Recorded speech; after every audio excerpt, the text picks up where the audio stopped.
اعوذ باللہ من الشیطان الرجیم بسم اللہ الرحمن الرحیم۔ پارہ نمبر 17 کا خلاصہ۔ یہ پارہ شروع ہو رہا ہے سورۃ الانبیاء سے۔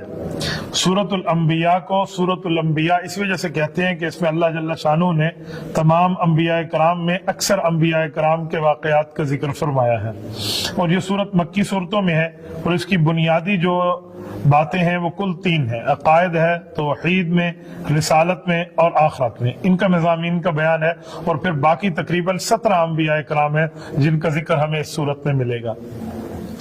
سب سے پہلے اقترب للناس جو آیت اللہ کریم نے شروع فرمائی ہے وہ غافلین کو تنبیہ فرمائی ہے۔ غافلین سے مراد وہ لوگ جو شخصیت چاہے وہ مومن ہو چاہے وہ کافر ہو لیکن اللہ جل شانہ سے دور ہو، رب کریم کو یاد نہ کرتا ہو، ان سب کو فرمایا جا رہا ہے کہ خواب غفلت میں سو رہے ہو، قیامت بالکل قریب ہے، حساب کتاب کا معاملہ آنے والا ہے، یعنی اس سے مراد قبر ہے یا آخرت ہے، حساب کتاب تمہارا ہوگا، تم اس سے بچ نہیں سکتے۔ اس کی اگلی آیت میں نبی پاک صلی اللہ علیہ وسلم سمیت تمام انبیاء کی انسانیت کو ذکر فرمایا، اور یوں فرمایا کہ مشرک لوگ انبیاء کرام کی دعوت کو رد کرتے ہیں اور بنیاد یہ بتاتے ہیں کہ تم تو انسان ہو، کیا انسان نبی بن سکتا ہے؟ تو فرمایا جی ہاں، اللہ تعالیٰ انسانیت میں اعلیٰ درجے کی شخصیات کو نبی بناتے ہیں، اور نبی کو منتخبی انسانیت میں سے ہی کیا جاتا ہے۔ وما ارسلنا قبلک الا رجالا نوحی الیہم کی آیت میں رب کریم نے نبی پاک صلی اللہ علیہ وآلہ وسلم کو نبی بھی بنایا، یہ بتایا، اور میں نے مرد یعنی انسان بھی بنایا نبی پاک صلی اللہ علیہ وسلم کو۔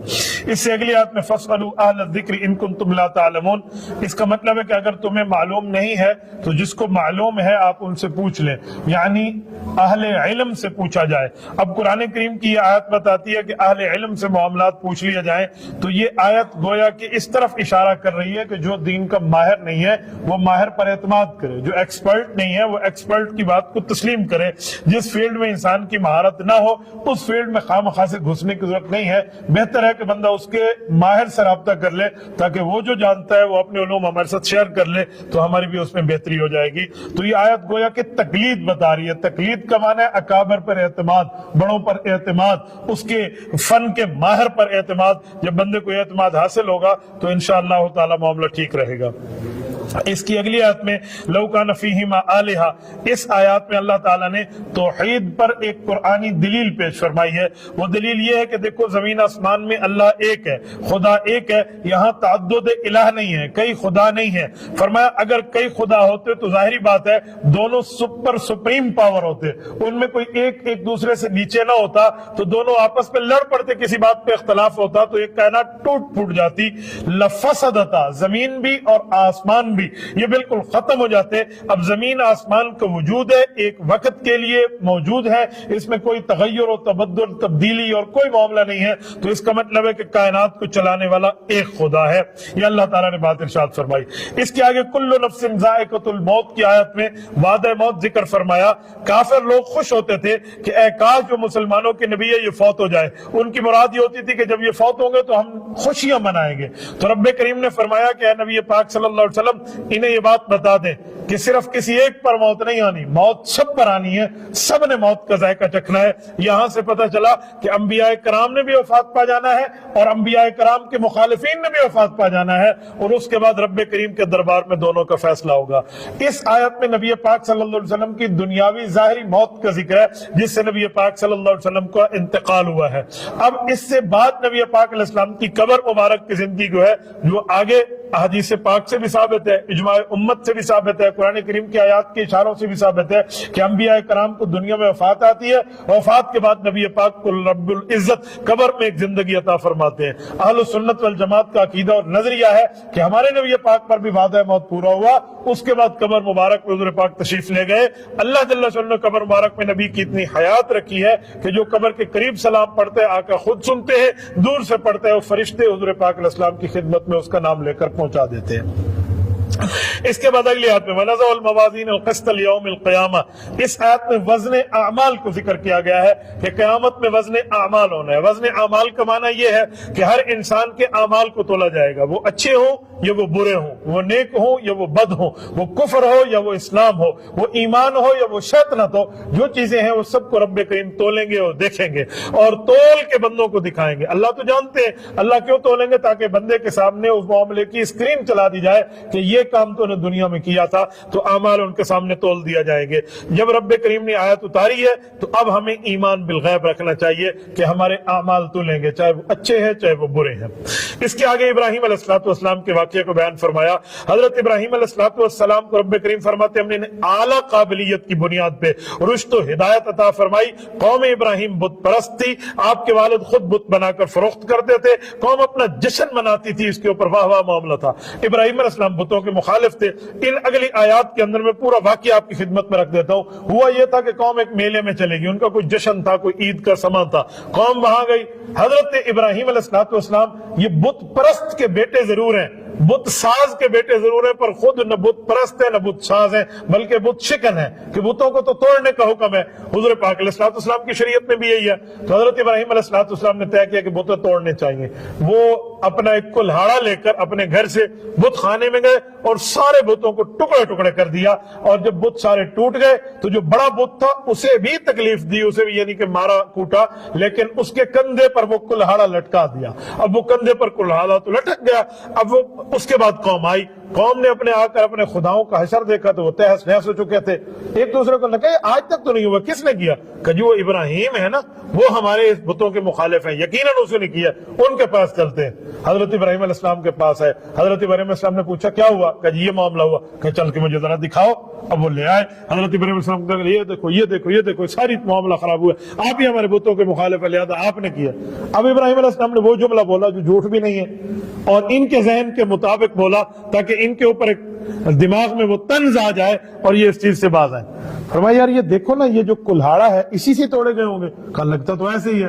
تو کہا یار کلہاڑا تو اس بڑے بت کے پاس ہے، تو چور تو سامان کے ساتھ پکڑا ہوا ہے، اسی نے توڑے ہیں۔ انہوں نے کہا کیا مطلب؟ کہا یہ بڑا بت ہے نا، شاید اس کو آیا ہوگا غصہ، چھوٹے بتوں سے ناراض ہوگا، اس نے کوڑا اٹھا کے دے مار اور ان کو سب کو مار دیا ہوگا۔ انہوں نے کہا یار عجیب بات ہے، یہ کیسے؟ کہا نہیں بل فعلہ کبیر، یہ بڑے کا ہی کام لگتا ہے۔ انہوں نے کہا بڑا چھوٹا یہاں ہل نہیں سکتا، تو وہ کیسے ان کو جا کے مارے گا؟ کہ جو خود نہیں ہل سکتا تمہاری تقدیر کو کیسے ہلائے گا، تمہاری قسمت کو کیسے ہلائے گا، تمہارے لیے قبر آخرت کے معاملے میں کیسے خدا ہوگا۔ دراصل ابراہیم علیہ السلام نے کوئی جھوٹ نہیں بولا کہ بڑے نے کیا ہے، یہ ان کے دماغ کے بند دریچوں اور کھڑکیوں کو کھولنے کے لیے بات فرمائی ہے۔ تو یہ ابراہیم علیہ السلام کے واقعے کو اللہ تعالیٰ نے یہاں بیان فرمایا۔ اب جو ایمان لانے والے تھے وہ ایمان لاتے نا، لیکن قوم لاجواب ہو گئی، پر اس قوم کے اوپر ان کے بتوں کی عاجزی ظاہر ہو گئی، پر ایمان والا معاملہ نہیں تھا۔ تو رب کریم کا معاملہ یہ سارا ایسے ہی چلتا رہا۔ اس کی اگلی آیت میں داؤد و سلیمان اذ یحکمان فی الحرث اذ نفشت فیہ غنم القوم وکنا لحکمہم شاہدین۔ یہ آیت بہترین آیت ہے۔ دنیا میں اختلاف رائے کی بنیادی معاملات اس میں سمجھائے جاتے ہیں۔ یہ کہا جاتا ہے نا کہ مثلا دو فقیہ ہیں، دو عالم ہیں، دین کے ماہر ہیں، ایکسپرٹ ہیں، تو بھئی ان دونوں کا آپس میں اختلاف کیوں ہے؟ لوگ کہتے ہیں جب دین ایک ہے تو پھر جواب دو کیوں آ جاتے ہیں مسئلے کے، اختلاف کیوں ہو جاتے ہیں؟ اس بات کو سمجھنے کے لیے اس آیت کو سمجھ جائیں۔ داؤد علیہ السلام کو دور رسالت ہے، داؤد علیہ السلام بھی نبی ہیں، بیٹے سلیمان علیہ السلام بھی نبی ہیں۔ ایک کیس پیش ہوا، اس کیس کا ڈیسیجن والد نے اور دیا، بیٹے نے اور دیا، دونوں نبی ہیں۔ قرآن کہتے ہیں اذ یحکمان فی الحرث، اور دونوں نے فیصلہ دیا۔ اب فیصلہ کیا تھا؟ دونوں کے ایک دوسرے سے مختلف فیصلہ ہے۔ ہوا یہ تھا کہ ایک کھیت کو آ کے بکریاں کھا گئیں، بکریوں کو ریوڑ آیا اور کھیت کو چر کے بالکل کھیت کو الف بے جیم دال اس کو کر دیا اور ختم۔ وہ کھیت والا بیچارہ روتے ہوئے آیا حضرت داؤد علیہ السلام کے پاس کہ حضرت یہ اس بندے کی بکریاں ہیں اور یہ اپنی بکریاں سنبھال نہیں سکتا، میرے پورے کھیت کا رگڑا نکال گیا۔ تو حضرت داؤد علیہ السلام نے معاملہ دیکھا کہ جی آپ مظلوم ہیں، بتاؤ کھیت میں کتنا نقصان ہوا ہے، پیسے لگاؤ، حساب لگاؤ۔ انہوں نے کہا جیتنے کا، کہ بکریوں کے حساب لگاؤ، وہ کہا جیتنے کے، اور بکریوں کا پیسہ اور کھیت کے نقصان کا پیسہ ایک برابر تھا۔ فرمایا بکریاں اس کو دے دو، یہ اس کی ہو گئی، فیصلہ ہو گیا۔ اب یہ دونوں چل کے دوبارہ حضرت داؤد علیہ السلام سے ہٹ کے حضرت سلیمان علیہ السلام کے پاس ہے کہ جی ایسے دیکھیں ایسے ہی معاملہ ہوا۔ سلیمان علیہ السلام نے فرمایا یہ بتاؤ کھیت والے کا جو نقصان ہوا ہے وہ بندہ ذرا ادھر آئے، وہ ادھر آ گیا، جس کی بکریاں ادھر وہ ادھر آ گیا۔ فرمایا بکریوں والا زیادتی تیری ہے، تو نے زیادتی کی ہے، لہٰذا تو اس کے کھیت میں جا کر اس کے کھیت کو جونا شروع کر دے، اس کو بونا شروع کر دے، اس کی سیٹنگ شروع کر۔ اور جو تو کھیت والا ہے تو اس کی بکریاں ان دنوں تک اپنے پاس رکھے گا، چرائے گا بھی صحیح، اور دودھ وغیرہ بھی تو استعمال کرے گا۔ جب تک کھیت دوبارہ برابر نہیں ہوتا اس وقت تک بکریاں اس کو نہ دینا۔ اب یہ دونوں فیصلے ہو گئے۔ اب ایک شریعت ہے، دو نبیوں کا فیصلہ ایک دوسرے سے الگ الگ ہے۔ اگر کسی دین کے ایک مسئلے میں علماء فقہا کی دو رائے آ جاتی ہیں تو پھر اگر لوگ اعتراض کریں کہ دو مولوی دو جواب کیوں دے رہے ہیں، شریعت تو ایک ہے، تو پھر ادھر دو نبی دو جواب کیوں دے رہے ہیں؟ تو اس کا ایک ہی جواب ہے کہ اختلاف امتی رحمت، جو حدیث میں آیا نا کہ دلیل کی بنیاد پہ اگر اختلاف ہو تو یہ رحمت ہے۔ اب دونوں کے جواب ٹھیک ہیں۔ رب فرماتے ہیں وَكُنَّا لِحُكْمِهِمْ شَاهِدِينَ، ہم دونوں کے جواب کو دیکھ رہے ہیں، لیکن فَفَهَمْنَاهَا سُلَيْمَانَ، حضرت داؤد کا جواب بہتر ہے، حضرت سلیمان کا جواب بہترین ہے۔ اللہ نے اس کو غلط نہیں فرمایا، بہتر اور بہترین کا فرق ہے، اعلیٰ اور غیر اعلیٰ کا فرق ہے، یہی فرق ہے، لہذا سلیمان علیہ السلام کے فیصلے کو نافذ کیا گیا۔ آج اگر امام اعظم ابو حنیفہ رحمۃ اللہ علیہ کا قول اور ہے، حضرت امام شافعی، امام احمد، امام مالک رحمہ اللہ کا قول اور ہے، تو یہ اعتراض نہیں ہو سکتا کہ شریعت ایک ہے مسئلے دو کیوں ہیں۔ بھئی دلیل کی بنیاد پر مسائل میں اس طرح اختلاف آ سکتا ہے۔ جب ایک مریض کے علاج میں ڈاکٹروں کی دو پینل الگ الگ دوائی تجویز کر سکتے ہیں، ایک کیس کے اندر دو جج اور دو کورٹ الگ الگ فیصلہ دے سکتے ہیں دلیل، پروف اور ایویڈنس کی بیس پہ، تو شریعت کی بنیاد پر بھی مختلف جوابات دیے جا سکتے ہیں۔ یہ قرآن کریم کی پوری اس آیت کا خلاصہ ہے۔ اس سے آگے چلیں، وَأَيُّوبَ إِذْ نَادَىٰ کی آیت میں حضرت ایوب علیہ السلام اور ان کی خدمت گزار بیوی کا ذکر ہے کہ حضرت ایوب علیہ السلام کو رب کریم نے یہ معاملہ عطا فرمایا تھا کہ وہ انتہائی متمول تھے، غلام رہتے، خاندان تھا، اور اسی طرح ان کے نوکر چاکر تھے، ان کا بہت بڑا کاروبار تھا، اور بیوی اور یہ ہنسی خوشی کی زندگی گزار رہے تھے۔ ہوا یہ کہ بیمار ہوئے، اتنے بیمار ہوئے، کاروبار ٹھپ ہو گیا، غلام چھوڑ کے چلے گئے، خاندان والے ہٹ گئے، اکیلی بیوی ٹھہری، اس نے وہ خدمت کی جو خدمت کرنے کا حق ادا کر دیا۔ ایک وقت آیا رب کریم نے حضرت ایوب علیہ السلام کو فرمایا ارکض برجلک، ادھر آئے اور اپنے پاؤں کو یوں ماریں۔ وہ گئے اور انہوں نے اپنے پاؤں کو وہاں یوں مارا، اور اللہ تعالی نے وہاں سے پانی کا چشمہ جاری فرمایا، اور پانی کے چشمے جاری ہونے پر انہیں وہاں سے غسل کیا، اس پانی کو پیا، اللہ نے انہیں صحت دی، اور بیوی کو خدمت کا صلہ یوں ملا۔ رب کریم نے اس خاتون کو ایک رتبہ دیا، اور حضرت ایوب علیہ السلام کو دوبارہ صحت بھی لوٹائی، غلام بھی لوٹائے، کاروبار بھی لوٹایا، اور سارے معاملات دوبارہ ان کے قدموں میں آ گئے۔ رب کریم کا شکر ہے، اللہ کا فضل ہے، میں اس مقام پہ گیا ہوں۔ میں نے یہ ارکض برجلک کی جگہ اپنی آنکھوں سے دیکھی ہے۔ یہ ترکی کا شہر ہے عرفہ، یہ ملک شام کا بارڈر ہے۔ یہاں پر وہ پہاڑی میں آج بھی جائے تو مطلب وہ نیچے جا کر آتا ہے، پہاڑ کے اندر ایک غار ہے، اور ہاذا مغتسل وہذا بارد، جسے قرآن کہتے ہیں وہی پانی، وہ پانی وہاں موجود ہے۔ میں آپ کو اس بارے میں بات کروں، میں اللہ کے گھر میں بیٹھا ہوں، تراویحوں کے بعد ہم بیٹھے ہیں، نیک جگہ بیٹھے ہیں، رب کا قرآن سامنے ہے۔ جتنا پانی زور لگا کے بندہ وہاں پیے، بندے کا پیٹ سیر نہیں ہوتا، بندہ کہتے اور بھی پی لوں۔ وہاں دو پانی ایسے ہیں جن کو میں نے پیا، عرفہ شہر کی بات کر رہا ہوں، بڑے عظیم پانی ہیں، زمزم تو ہے ہی عظیم، لیکن میں اس کی بات کر رہا ہوں عرفہ شہر کے پانیوں میں۔ ایک یہ پانی، ایک حضرت ابراہیم علیہ السلام کے گھر کا پانی ہے۔ چھوٹے ڈسپوزیبل گلاس ہوتے ہیں نا، اب میں جھوٹ بولوں تو اللہ مدد کھینچ لے، 20 گلاس میں نے پیے، چھوٹے ڈسپوزیبل گلاس، لیکن میری پیاس ختم نہیں ہو، میں چاہتا تھا اور بھی پانی پی لوں، اتنا عظیم پانی۔ وہاں کے بزرگ مجھے بتا رہے تھے کہ یہ ابراہیم علیہ السلام کی دعائیں رب نے قبول کی ہے، یہاں ہر ایک گلاس پر ایک دعا قبول ہوتی ہے۔ تو میں نے تو وہاں 20 دعائیں الحمدللہ مانگی۔ تو یہ اس جگہ کی ذکر ہے، حضرت ایوب علیہ السلام کو رب نے وہاں صحت بھی دی، اور حضرت ایوب علیہ السلام کو اللہ تعالیٰ نے سارا معاملہ ویسے لوٹا دیا۔ اس کی اگلی آیت میں انکم وما تعبدون من دون اللہ، اس آیت میں کافروں کی غلط فہمی کو رب کریم نے توڑا ہے۔ یہ آیت اتری، اس آیت کا ترجمہ تھا تم جھوٹے لوگ کافر ہو، اور جن کی تم عبادت کرتے ہو یہ تمہارے بت، تم اور تمہارے بت دونوں حسب جہنم، جہنم کا ٹھکانہ بنیں گے، حسب جہنم، جہنم کا ٹھکانہ بنیں گے، انتم لہا واردون، تم دونوں اکٹھے جہنم جاؤ گے، بت بھی یعنی عابد اور معبود دونوں۔ تو کافر بڑے تم تراک کے ساتھ نبی پاک کے پاس ہے، کہ جی ہمیں سودا قبول ہے۔ کہ وہ کیوں؟ کہ ہم اور ہمارے بت تھوڑی جائیں گے، یہ عیسائی عیسیٰ علیہ السلام کی عبادت کرتے ہیں، یہودی حضرت عزیر علیہ السلام کی عبادت کرتے ہیں، اور باقی ہم میں سے لوگ فرشتوں کی عبادت کرتے ہیں، عابد معبود دونوں جائیں گے، تو تمہارے حضرت عیسیٰ بھی جائیں گے، حضرت عزیر بھی جائیں گے، اللہ کے فرشتے بھی جائیں گے جہنم، بس پھر سودا سستا ہے، مہنگا نہیں ہے۔ جب کافروں نے یہ بات کی، رب کریم نے فرمایا تمہارا دماغ خراب ہے، تم بدھو قسم کے لوگ ہو، مشرک کی عقل ہی الٹی ہوتی ہے، الٹی گنگا بہ رہی تھی۔ تو رب کریم نے دوسری آیت اتار کے یہ غلط فہمی ان کی ختم فرما دی، فرمایا ان الذین سبقت لهم من الحسنى اولئک عنها مبعدون۔ ان کی عبادت کوئی ان کی مرضی پہ ہو رہی ہے، ان کی عبادت کوئی ان کی مرضی پہ تھوڑی ہو رہی ہے، یہ نیک لوگ ہیں۔ حضرت عزیر، حضرت عیسیٰ اور فرشتوں کی بات فرمائی یہ نیک لوگ ہیں، نیکیاں ان کی آگے آ چکی ہیں، یہ جہنم سے دور کر دیے جائیں گے۔ اچھا یہاں ایک سوال اٹھتا ہے، بت کی مرضی پر تھوڑا بت کی عبادت ہوتی ہے تو ان کو کیوں جہنم ڈالا جائے گا؟ بھائی بت تو لا یعقل ہے، لا یسمع ہے، لا یبصر ہے، نہ سنتا ہے، نہ دیکھتا ہے، نہ سمجھتا ہے، نہ کچھ محسوس کرتا ہے، تو صرف کافروں کے جی میں مزید عذاب ڈالنے کے لیے ان کو عذاب پہ ڈالا جائے گا۔ اسی لیے کہ تم دیکھو نا، جس سے تم اپنا سمجھتے ہو اپنی خیر نہیں منا رہا، تمہارا کیا کرے گا، یہ مراد ہے۔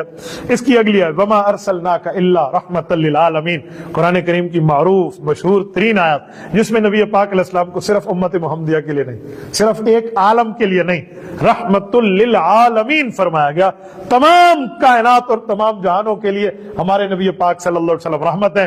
قرآن ہدی للعالمین ہے، اور قرآن کریم کے ساتھ اللہ رب العالمین ہے، اور یہ رسول اللہ یہ رحمت للعالمین ہے۔ تو نبی پاک علیہ الصلوۃ والسلام کی رحمت للعالمین کو بیان کیا گیا کہ وہ جنات کا عالم ہو، انسانوں کا عالم ہو، جمادات کا ہو، جو عالم ہے تمام کے تمام عالم کے لیے اگر کوئی رحمت ہے تو وہ رسول اللہ صلی اللہ علیہ وآلہ وسلم کی ذات عالیہ۔ اس کے آگے سورۃ الحج کو شروع فرمایا۔ یہ سورۃ الحج اسی لیے کہا کہ اس میں حج کی تمام معلومات ہیں اور حج کی بنیادی باتیں ہیں، اور حج کے بارے میں اللہ جل شانہ نے پورے احکام کو نازل فرمایا ہے۔ سب سے پہلی آیت میں یا ایھا الناس اتقوا ربکم ان زلزلۃ الساعۃ شیء عظیم، رون کے کھڑے ہو جاتے ہیں۔ آیت اتنی قیامت کی ہولناکی، قیامت کی سختی کو بیان کر رہی ہے۔ فرمائے لوگو قیامت کے سخت ترین زلزلے سے ڈرو، جو سخت ترین ہوگا، جس کو رب سخت فرمائے، آپ بتائیں وہ کتنا سخت ہوگا۔ اور پھر فرمایا وہ قیامت کا دن کیا ہوگا؟ فرمایا قیامت کے دن وہ ہوگا یوم تذہل کل مرضعۃ عما ارضعت وتضع کل ذات حمل حملها وتری الناس سکارى وما هم بسکارى ولکن عذاب اللہ شدید۔ فرمایا لوگ اس دن، ماں جو ہے نا، ماں اللہ اکبر، جو اپنے بچے سے پیار کرتی ہے، فرمایا یہ ماں دودھ پیچھے بچے کو یوں پھینک دے گی، کہے گی یہ جاتا ہے تو جائے، میں بچہ ہوں۔ اور جس کے پیٹ میں بچہ ہوگا وہ قیامت کی ہولناکی دیکھ کے اپنے بچے کو گرا بیٹھے گی، یہ عالم ہوگا، اسقاط ہو جائے گا، اس کا ابارشن ہو جائے گا۔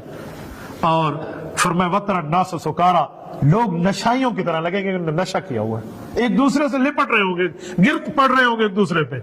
رب نے فرمایا وما هم بسکارى، یہ نشہ نہیں ہے، ولکن عذاب اللہ شدید، کفر اور ظلم پہ رب کریم کا شدید عذاب شروع ہو جائے گا۔ اعاذنا اللہ منہ، اللہ ہم سب کو اس سے محفوظ فرمائے۔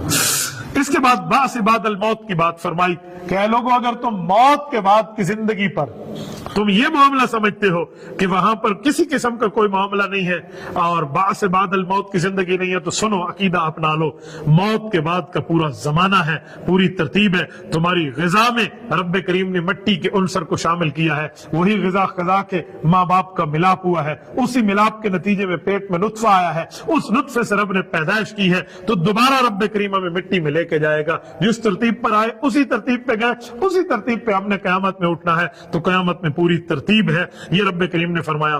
اس کے بعد وَمِنَ النَّاسِ کے آیت میں ان کچھ لوگوں کا ذکر فرمایا جو ایمان نہیں لائے تھے، ایک شرط رکھ کے ایمان لائے کہ اگر ہمارا دنیا کا یہ کام اچھا ہو جائے گا تب ایمان لا رہے ہیں۔ فرمایا جب ان کا کام اچھا نہ ہو تو پیچھے ہٹ گئے، تو گویا وہ ایمان لائے بھی نہیں۔ ان کے اوپر رب کریم نے بات فرمائی کہ دنوی فائدے کے لیے ایمان قبول نہیں ہوتا، ایمان اخروی فائدے کے لیے ہوتا ہے، دنیا تو امتحان کی جگہ ہے۔ پھر حاسدین کے غیظ و غضب کو بیان فرمایا، اور نبی پاک صلی اللہ علیہ وسلم کو فرمایا کہ جو کافر ہیں نا، یہ آپ سے ایسے چڑ رہے ہیں اور ایسے غصے میں ہیں کہ گویا انہوں کی آپ نے کوئی مالوں پہ قبضہ کیا ہو۔ فرمایا ایسا کچھ بھی نہیں ہے۔ فرمایا اگر یہ آپ سے بغض میں ہیں تو انہیں چاہیے یہ آسمان پہ ایک رسی لگائیں اور چڑھ جائیں، اوپر جائیں، اور اوپر سے اس رسی کے ذریعے جو اگر آپ تک کوئی معلومات وحی کی آ رہی ہے نا وہ کاٹ دیں۔ اتنی جرات تو ان میں نہیں ہے کہ یہ اوپر جا سکے، تو اوپر کا معاملہ تو ہے ہی کچھ نہیں، یہ کہاں سے معاملہ کریں گے، یہ فرمایا۔ اس کے بعد وہ اس بوانا میں وہ حضرت ابراہیم علیہ السلام کے بنا کی بات فرمائی کہ سب سے پہلے کعبۃ اللہ شریف حضرت آدم نے بنایا تھا. حضرت آدم علیہ السلام سے لے کر حضرت ابراہیم تک یہ کعبہ منہدم ہو چکا تھا. حضرت ابراہیم نے تعمیر جدید کی ہے, تعمیر نو کی ہے. بنایا حضرت آدم علیہ السلام نے کعبۃ اللہ کو. جب اپنے بیٹے کو ساتھ ملا, حضرت اسماعیل کو ساتھ ملا کے کعبہ شریف کی تعمیر کر لی, تو ہم نے ابراہیم کو حکم دیا, ابراہیم اذن فی الناس الحج, لوگوں کو حج کے بارے میں بلاؤ. اب دل میں آیا اللہ حج پہ بلاؤں, یہاں تو سامنے ایک بھی نہیں ہے. فرمایا ابراہیم تیرا کام آواز دینا ہے, لوگوں تک پہنچانا تیرا رب کا کام ہے. آواز دی گئی, لوگوں میں نے کعبہ بنا لیا, اللہ کے گھر کا حج کرو. رب نے روحوں تک آواز پہنچا دی. علماء فرماتے ہیں جس روح نے حضرت ابراہیم کی بات سن کے لبیک کہا وہ ضرور حاضری دے گی. جس نے ایک دفعہ کہا تو ایک دفعہ حاضری, جس نے دو دفعہ کہا تو دو دفعہ, جس نے جتنی دفعہ کہا اتنی جگہ حاضری, اور جس نے نہیں کہا اس کی حاضری نہیں ہے. اچھا پتہ کیسے چلے گا؟ کہتے ہیں جب وہاں جا کے ایک دفعہ لبیک کہہ لو گے نا تو پتہ چل جائے گا کہ میری روح وہاں کہنے والوں میں تھی. حضرت ہمارے حافظ رحمت اللہ صاحب کی اللہ پاک مغفرت فرمائے, کتنا قرآن کریم کی انہوں نے خدمت کی تھی. ہر سال حج اور عمرے ان کے ہوتے تھے. ہمارے والد صاحب رحمت اللہ علیہ نے ایک دفعہ ان سے مذاق کیا کہ جب حضرت ابراہیم علیہ السلام کی آواز آپ نے سنی ہوگی تو تیت ڈانٹ جگتی اسی لبیک لبیک دی اللہ سے تک ولا ولا کے نواز دے, تو اللہ ہم سب کو عطا فرمائے. دیکھیں کئی حضرات ہیں, کتنے کتنے حج ہیں.